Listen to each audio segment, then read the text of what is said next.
Sir வணக்கம். வணக்கம். எப்படி இருக்கீங்க சார்? சார் ஃபர்ஸ்ட் வந்து டைட்டில்ல இருந்தே போயிடலாம் சார். மேட் இன் கொரியா அப்படின்ற ஒரு டைட்டில். ட்ரைலர்ல பார்க்கும்போது ஏன் கொரியா அப்படின்றப்போ அதுக்கான பதில் இல்ல. அதுக்கெல்லாம் வந்து மீனிங் இருக்கணும்னு அவசியம் இல்லை அப்படின்ற மாதிரி சொல்லியிருந்தீங்க. இந்த ரைட்டிங்லயும் சரி, இந்த டைட்டில் வைக்கிறதுக்கு பின்னாடியும் சரி என்ன இருந்துச்சு? எப்படி அந்த ஐடியா வந்துச்சு? அதை பத்தி சொல்லுங்க சார். மேட் இன் கொரியாங்கிறது ஆக்சுவலி என்னன்னா, ஆ, ஒ நம்ம எங்க உருவாக்கப்படுறோம்னு ஒண்ணு இருக்குல்ல அது. ஆ, ஸோ ஒரு பொண்ணு இங்கிருந்து கே ட்ராமா பார்த்து கொரியா போனாங்க. ஓகே. ஸோ அங்க போய் அவங்க என்ன லேர்ன் பண்ணாங்க, அவங்கள எப்படி ஷேப் பண்ணுச்சு அப்படிங்கிறது தான். ஸோ அந்த பொண்ணோட கேரக்டருக்கு தான் மேட் இன் கொரியாங்கிறது அதனால தான் வச்சது அது. Okay. So first actually initial title வந்து அது மெய்ட் இன் கொரியா, MAID. ஓகே. ஸோ அதுதான் கதையே அதுல வந்துருந்தா அப்புறம் மேட் இன் ஓகே. கொரியாவா மாறிச்சது.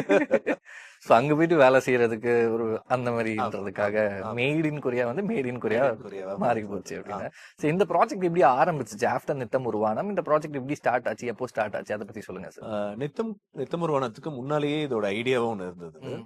அப்புறம் ஒன்ஸ் அது முடிச்சுட்டு நித்தமுருவனம் தேட்டரிகளோட ஓடிடியா எனக்கு கொஞ்சம் ஒரு நல்ல இது ரீச் ஒன்று இருந்தது எஸ். அது. ஸோ அதுக்கப்புறம் நெட்ஃபிளிக்ஸ் சைட்லயும் நம்மகிட்ட பேசினாங்க ஒரு ப்ராஜெக்ட் பண்ணலாங்கும் போது நான் இந்த ப்ராஜெக்டை பிச் பண்ணேன் நான். ம். எனக்கு என்னன்னா இது வந்து ஒரிஜினலா தான் பண்ண முடியும் அது. ம். இது வந்து தேட்டருக்குள்ள எடுத்துட்டு வர்றது கஷ்டம். ஏன் அப்படின்னா ஆல்மோஸ்ட் 30% தான் தமிழ் இருக்கு. அப்புறம் இங்கிலீஷ், கொரியன் எல்லா லாங்குவேஜஸ் மிக்சடா இருக்கும் அது. ம். ஸோ நமக்கு இங்க ஒன்ஸ் இங்க ரிலீஸ் ஆகும்போது இது ஏ சென்டருக்கு, இது பி சென்டருக்கு, சி சென்டருக்குன்னு Yeah. பிரிப்போம் நம்ம ஊர்ல அது. ஆமா. அதெல்லாம் எதையும் இந்த படத்தை பிரிக்க வேண்டாம். இந்த படத்துக்குன்னு ஒரு செட் ஆஃப் ஆடியன்ஸ் இருக்காங்க. அவங்களுக்கு இந்த படத்தை ரீச் பண்ணணும். அப்புறம் இந்த செட் ஆஃப் ஆடியன்ஸுங்கிறது எல்லா ஸ்டேட்டு, எல்லா கண்ட்ரிலயுமே இருக்காங்க. முடிஞ்ச அளவுக்கு அப்படி ரீச் பண்ணணுங்கிறதுக்காக இது ஓடிடியை செலக்ட் பண்ணது. இப்ப அதனாலதான் பாத்தீங்கன்னா லாங்குவேஜா பார்த்தா ஒரு 12 லாங்குவேஜஸ்ல டப் பண்ணிருக்காங்க. ம். இதே படத்தை நீங்க கொரியாலையும் பார்க்கலாம் ஓகே. நெட்ஃபிளிக்ஸ்ல. ஓகே. கொரியால பார்க்கலாம், இங்கிலீஷ்ல ஃபுல் இங்கிலீஷ்ல பார்க்கலாம், மலையாளம், தமிழ், ம். தெலுங்கு, கன்னடா, ஹிந்தி, போர்ச்சுகீஸ் இருக்கு, பிரேசில் இருக்கு ம். லாங்குவேஜா. ம். ஸோ சப்டைட்டில் வந்து ஒரு 36 லாங்குவேஜ் சப்டைட்டில் இருக்கு அது. ம். ஸோ இதோட ரீச் ஒன்று இருக்கணும். நம்ம வந்து ஒரு சின்ன ஃபீல் குட் படம், அப்புறம் இந்த மாதிரி ஒரு ஸ்கேல் வந்து இங்க ரிலீஸ் ஆகி நம்ம ஊர்ல பார்க்கணும்னு இருக்குல்ல, ம். அது இந்த வாட்டி இந்த படம் த்ரூ நான் இன்னும் கொஞ்சம் வைடரா ட்ரை பண்ணலாம்னு தோணுச்சு. ஓகே. ஸோ அப்படி இருக்கும்போது இது நெட்ஃபிளிக்ஸ்ங்கிற ஒரு ஓடிடி ஹெல்ப்பா இருந்தது அது. Okay sir. ஸோ ஆரம்பத்துல ஒரு சில வருடங்களுக்கு முன்னாடி பார்க்கும்போது இந்த 2000 ஆரம்பத்துலலாம் வந்து தியேட்டர் ரிலீஸ் தான். படம்னா தியேட்டர்ல தான். தியேட்டர்ல பார்த்தா தான் படம் அப்படின்ற ஒரு ஃபீல் இருக்கும். ஆமா. அப்புறம் காலப்போக்கில் கோவிட் வந்துச்சு. கோவிட் வரும்போது இந்த ஓடிடி ரொம்ப பூம் ஆக ஆரம்பிச்சிச்சு. அப்போ வந்து ஒரு சில பிரச்சனைகளுமே சர்ச்சைகளுமே வந்துச்சு. லைக் வந்து தியேட்டர்ல ஏன் ரிலீஸ் பண்ண மாட்டீங்க? கொஞ்ச நாள் வெயிட் பண்ணுங்க. லைக் தியேட்டர் ஓனர்ஸா இருக்கட்டும், டிஸ்ட்ரிபியூட்டர்ஸா இருக்கட்டும், ஒரு சில படங்களுக்கு வந்து அதுக்கான குரலுமே கொடுத்தாங்க. பட் அதுக்கப்புறம் போக போக இந்த மாதிரி டைரக்டாவே ஓடிடி படங்கள்லாம் வர இந்த கல்ச்சரை எப்படி பாக்குறீங்க சார் நீங்க? நம்ம அந்த காலகட்டத்துல தியேட்டர் இருக்கும்போது ஒரு தியேட்டர், அந்த தியேட்டர் நம்பி அங்க இருக்க ஊழியர்கள் இது எல்லாமே இருந்து ஒரு கேண்டீன்ல இருக்கட்டும், இதா இருக்கட்டும். அப்புறம் நம்மளுடைய மக்களுக்குமே அப்போ பெரிய என்டர்டெயின்மெண்டா உங்களுக்கு எதுவும் கிடையாது. ம். நம்ம தியேட்டருக்கு போய் படம் பார்க்கணும். எனி ஃபெஸ்டிவலா இருக்கட்டும், இல்ல சாட்டர்டே, சண்டே, வீக்கெண்டா இருக்கட்டும், வீட்டுக்கு வந்து ரிலேட்டிவ்ஸ் நம்ம கூட்டிட்டு போய் தியேட்டர்ல போய் படம் பார்த்து தான் நம்ம அப்பா பழகிருக்கோம். ம். ஆனா இன்னைக்கு அது மாறிடுச்சு. ஓகே. ஒரு ஒரு காலகட்டம் ஒன்னொன்னு நம்ம மாத்திட்டு தான் போகும். அதுக்கு அப்டேட் ஆகுற மாதிரி தான். ஸோ இன்னைக்கு எல்லாருமே ஒன்ஸ் ஒரு கேதர் பண்ணி மீட் பண்றதே இன்னைக்கு பெரிய சவால் ஆயிருச்சு. ம். நம்ம கசின்ஸ், ரிலேட்டிவ்ஸ் எல்லாத்தையும் மீட் பண்றதே இன்னைக்கு பெரிய விஷயமா இருக்கும்போது, வீட்ல அப்பா அம்மாவே ஆமா, கஷ்டமாயிடுது. எல்லாத்தையுமே மீட் பண்ணி நீங்க பேசுறதே இன்னைக்கு பெரிய விஷயமா இருக்கு. ஆமா. கண்டினியூஸா 2 இயர்ஸ் 3 இயர்ஸ் கரண்ட் இல்லைன்னா தான் நீங்களே உட்காந்து வீட்டுல பேசுறீங்க. இல்லாட்டி போன் தான் நம்ம கையில வச்சுக்கிட்டு இருக்கோம். ஸோ மீட் பண்றதே அவ்வளவு பெரிய விஷயமா இருக்கும்போது, இவங்க எல்லாத்தையும் நீங்க தியேட்டர் வரைக்கும் கூட்டிட்டு போயிட்டு அங்க வேற ஒரு விஷயத்துக்காக ஸ்பெண்ட் பண்றதுக்கு இன்னைக்கு எல்லாருமே வீட்டுல ஏதாவது போட்டு விட்டு அவங்களுக்குள்ளேயே ஃபன் பண்ணி பேசிக்கிறாங்க. அவங்களுக்குள்ள பேச்சுவார்த்தைகளே அந்த ஒரு டைம் தான் இருக்கு. ம். பெருசா மூவ் ஆக மாட்டேங்கிறோம். ஏதாவது ஃபெஸ்டிவல்னா நம்ம எல்லாருமே போறோம். ம். நார்மல் டேஸ்ல. அப்ப இப்ப இருக்கவங்க நார்மல் டேஸ்ல என்ன பண்ண அப்படி ஏதாவது கேதர் பண்ணி ஏதாவது படம் நல்ல படம் இருந்தா போட்டு விடுங்க. ஆ. இமீடியட்டா நம்ம ஒரு இன்ஸ்டாகிராமா இருக்கட்டும், ஒரு ஃபேஸ்புக்கா இருக்கட்டும், ஒரு ஸ்டோரி ஒன்று போடுறோம். Suggest any good movies. ஆ. அதுலயே ஜானரையும் மென்ஷன் பண்ணிடுறோம். ஆமா. Suggest feel good movies or horror மூவிஸ்னு. ஸோ ரொம்ப ஈஸியா நீங்க படம் பாக்குறதுன்னு ஒண்ணு ஆயிருக்குல்ல. அது வந்து ஓடிடில வந்திருக்கு. அப்புறம் எனக்கு என்னன்னா நம்ம படம் as a director, as a ரைட்டரா தியேட்டர்ல தான் ரிலீஸ் ஆகணும். ம். தியேட்டருக்கு எல்லாரும் வந்து பார்க்கணும். ம். பிளஸ் இது ஓடிடில ரிலீஸ் ஆகணும். எல்லாரும் பார்க்கணும் எல்லாம் தாண்டி இன்னைக்கு என் படத்தை பார்க்கறதே எனக்கு பெரிய விஷயமா இருக்கு. ஓகே. அதுக்கு ஒரு 4 பேர்த்து நம்ம படத்தை பார்க்கணுங்கிறதே நமக்கு பெரிய விஷயமா இருக்கும்போது, ம். எங்க வேணாலும் அவங்க பார்க்கட்டும். பார்த்தவங்க அவங்களுக்கு பிடிக்கணும் படம். அவங்க அதை ஹாப்பியா ஃபீல் பண்ணணும், அவ்வளவுதான் அது. ஸோ ஒவ்வொரு படத்துக்கும் ஒவ்வொரு செட் ஆஃப் ஆடியன்ஸ். ம். இந்த ப்ராஜெக்ட் பொறுத்த வரைக்கும் தியேட்டர்களோட இது ஓடிடிக்கு இது கரெக்டான படங்கிறது நான் பிலீவ் பண்ணது. ஓகே. அதே சமயத்துல இந்த ஃபீல் குட் மூவிஸ் அப்படின்னு எடுத்துக்கும் போது தமிழ்ல கொஞ்சம் கம்மியோ அப்படின்ற ஒரு விஷயமும் இருக்கு. இத பத்தி நீங்க என்ன நினைக்கிறீங்க? லாஸ்ட் ஒரு 2-3 இயர்ஸ் ஜாஸ்தியா வந்திருக்குன்னு நினைக்கிறேன். ஓகே. அது குட் நைட்ல ஆரம்பிச்சு டூரிஸ்ட் ஃபேமிலி நிறைய வந்திருக்கு. ஆ. நான் எப்படி யோசிக்கிறேன்னா, இது எல்லாத்துக்கும் 3.5 இயர்ஸ் பிஃபோர் நித்தம் ஒரு வானம் ஸ்டார்ட்டா இருந்துச்சு. நான் என்னுடைய பார்வையில அது ஒரு அடி அங்க விழுந்தது. ம். தியேட்டருக்கெல்லாம் பெருசா ஆகாம. பிகாஸ் அந்த படம் ரிலீஸ் ஆகும்போது நித்தம் ஒரு வானம் பாத்தீங்கன்னா ப்ரொடியூசர்ல இருந்து எல்லாருமே ஹாப்பி. அப்ப படம் பார்த்தவங்க ஹாப்பி. Yes. ஜாஸ்தி உள்ளுக்குள்ள வரல. ஏன்னா அப்ப இருந்த காம்படிஷன்ஸ், அப்ப இருந்த அன்னைக்கு ரிலீஸ் ஆன படங்கள் கூட வந்ததெல்லாம். ம். ஒன்ஸ் ஓடிடி வரும்போது இது ஏன் நான் வந்து தியேட்டர்ல மிஸ் பண்ணேன்னு எல்லாரும் அங்கிருந்து ஒரு மீம் ஒன்னு கிரியேட் ஆச்சு. ஓகே. தியேட்டர்ல மிஸ் பண்ணிட்டேன். ஓடிடில ஆமா, இப்ப ஓடிடில நான் பாத்துட்டு இருக்கேன். தியேட்டர்ல நான் ஏன் மிஸ் பண்ணேன். அப்புறம் அடுத்தடுத்த ஃபீல் குட் வரும்போது இந்த படத்தையே தியேட்டர்ல மிஸ் பண்ணாதீங்க, ஓடிடில பாருங்கிறது அங்க இருந்து ஸ்டார்ட் ஆச்சு. எனக்கு தெரிஞ்சு இப்ப நிறைய ஃபீல் குட் வந்துட்டு தான் இருக்கு அது. ஓகே. சோ இந்த மாதிரியான நமக்கு விஷயங்கள் வந்து இப்ப போயிட்டு நிறைய தான் வந்துட்டு இருக்கு. இருக்கு. லாஸ்ட் எனக்கு தெரிஞ்சு 2-3 இயர்ஸ் நிறைய பேர் பண்றாங்க. ஓகே. சோ நித்தம் ஒரு வானம் வரும்போது தியேட்டரிக்கலா அது வந்து பெருசா போகாத போது as a டைரக்டர் உங்களுக்கு எப்படி இருந்துச்சு? இல்லைங்க, அப்போ நம்ம புரிஞ்சுக்க வேண்டியதுதான், ம். புரிதல் தான் அது. ம். நான் என் படம் ஏன் எல்லாருமே வந்து பார்க்கலன்னு சொல்லி அதெல்லாம் தாண்டி நமக்கு அண்டர்ஸ்டாண்டிங்காவே வந்து ஒரு படம் ரிலீஸ் ஆகுதுன்னா அந்த ரிலீஸ் டேட் ஓகே. கூட என்ன படங்கள் வருது, அன்னைக்கு இருக்க வெதர்ல இருந்து எல்லாமே அது இம்பார்ட்டன்ட். அது எஸ். நம்ம ஒரு நல்ல படம் எடுக்கிறத தாண்டி எல்லா ஃபேக்டருமே எனக்கு வந்து ஜாயின் பண்ணும். யார் ரிலீஸ் பண்றாங்க உட்பட இது எல்லாமே சேர்றது தான் அந்த டே. அது அப்படி ஒரு சின்னதான ஒரு அமைப்பு அந்த படத்துக்கு அன்னைக்கு கிடைக்கல அப்படின்னு எனக்கு தோணுச்சு. அது வருத்தம் தான், கம்பல்சரி இருந்துச்சு தான். அப்புறம் இந்த வருத்தங்கள் வந்து எங்க இருந்து வருதுன்னா, நமக்கான ஜாஸ்தி பணம் வரல அப்படிங்கறதுனால அந்த வருத்தம் வர்றதில்ல. நம்ம ஒண்ணு படம் பண்ணிருக்கோம், அந்த படத்தை ஏன் இவங்க எல்லாருமே பார்க்கல, பார்த்துட்டு ஏன் நம்மகிட்ட பேசலங்கிறது தான் அந்த வருத்தம். அது அடுத்து 28வது நாள் முடிஞ்சு எனக்கு நெட்ஃபிளிக்ஸ் வந்துச்சு, அது எல்லாமே மாறிடுச்சு. அது ம். இண்டஸ்ட்ரியில் நிறைய பேர் படம் பார்க்க ஆரம்பிச்சது, பேசுனாங்க. இந்த படத்தை பத்தி எனக்கு வந்து ஆல்மோஸ்ட் ஒரு ஒரு 15-20 லெட்டர்ஸ், கைப்பட எழுதின லெட்டர்ஸ் எனக்கு வந்துச்சு. இது யாருமே எனக்கு தெரியாதவங்க. ஓகே. அதான் நான் மறுபடியும் சொல்லுவேன், நித்தம் ஒரு வானம் பத்தி பேசும்போது ரொம்ப தெரிஞ்சவங்க யாருமே எனக்கு ஸ்டோரி போடல, ஜாஸ்தி அந்த படத்தை பார்த்து என்கிட்ட பேசல, படம் கூட பார்க்கல, டைம் இல்ல பிரதர், அதெல்லாமே இருந்தது. ஒன்ஸ் இந்த ஓடிடி வந்ததுக்கு அப்புறமா கூட தியேட்டர்கள் கூட எனக்கு யாருன்னே தெரியாதவங்க, ஸ்ட்ரேஞ்சர்ஸா வந்தவங்க தான் எல்லாருமே. நமக்கு பாசிட்டிவான விஷயங்கள் நடந்தது எல்லாமே யாருன்னே தெரியாதவங்க த்ரூ தான். எனக்கு அவ்வளோ மெசேஜஸ், அவ்வளோ ஃபோன் கால்ஸ், இது எல்லாமே இன்ஸ்டால இப்பவும் மெசேஜஸ் வந்துட்டு இருக்கோம். அது அது எல்லாமே யாருன்னே தெரியாதவங்க த்ரூ. ஸோ நம்ம ஒரு வேலை செய்யறோம், யாருன்னே தெரியாத ஒரு 4 பேர் அதுல ஒரு ஹாப்பியா ஃபீல் ஆகுறாங்க, சந்தோஷப்படுறாங்க.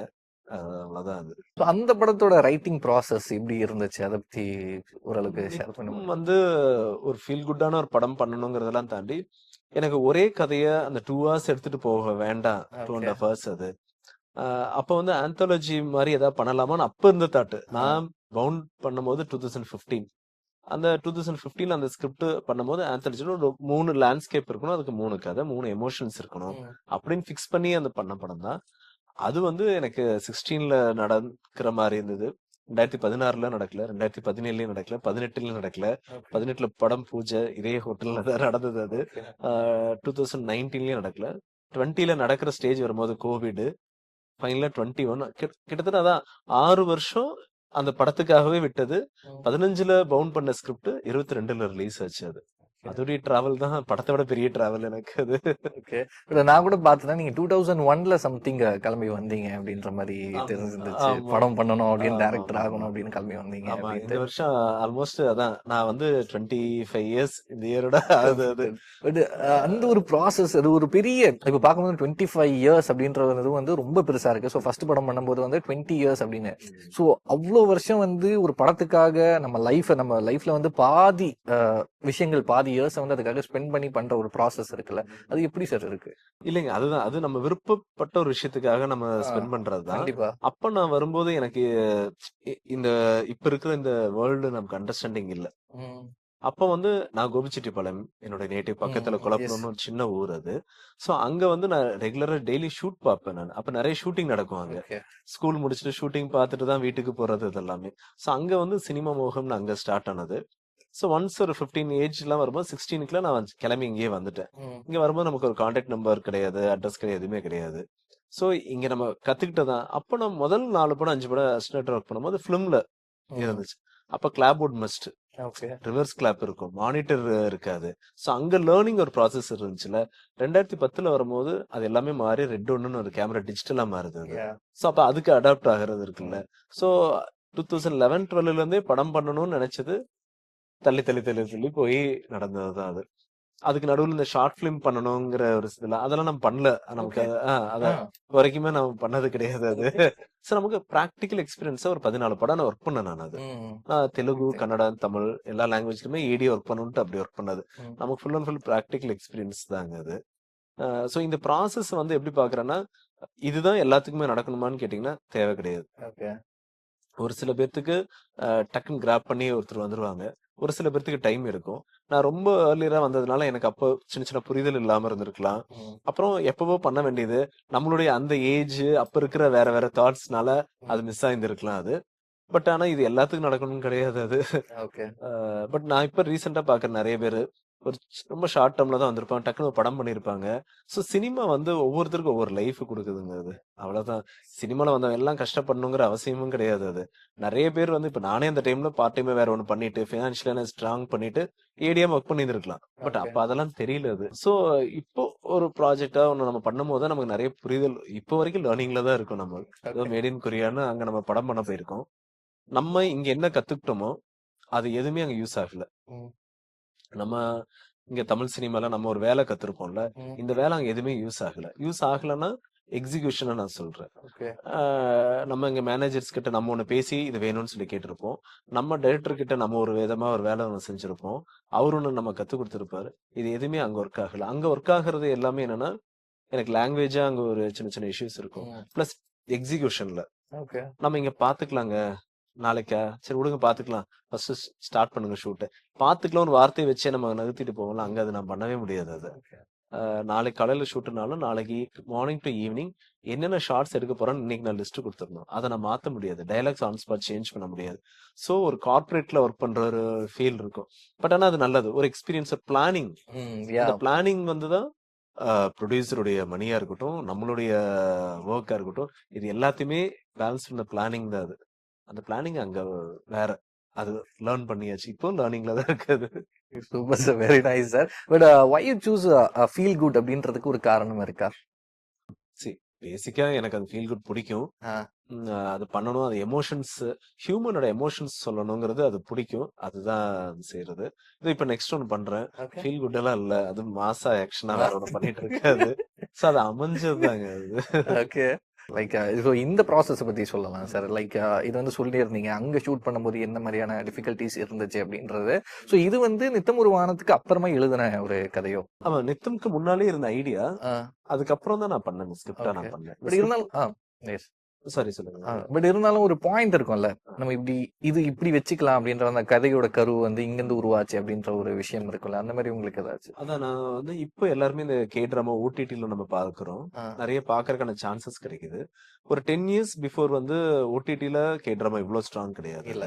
சோ அப்ப என்னன்னா, எனக்கு வந்து கே ட்ராமா பார்க்குற சர்க்கிள் கொஞ்சம் இருந்தாங்க. ஒரு 4, 5 பேரு. அப்பவே நான் பார்க்க மாட்டேன் நானு பெருசா. ஓகே. சோ இப்ப என் வீட்ல ஒய்ஃப் பார்ப்பாங்க. சோ அதுக்கான என் ஃப்ரெண்ட்ஸ் ஒருத்தர் கிட்ட இருந்து ஹார்ட் டிஸ்க்ல அத கலெக்ட் பண்ணிட்டு வருவேன். ஓகே. வந்து இந்த ஹார்ட் டிஸ்க்ல சிஸ்டம்ல காப்பி பண்ணிட்டு வைக்கிறதா இருக்கட்டும்.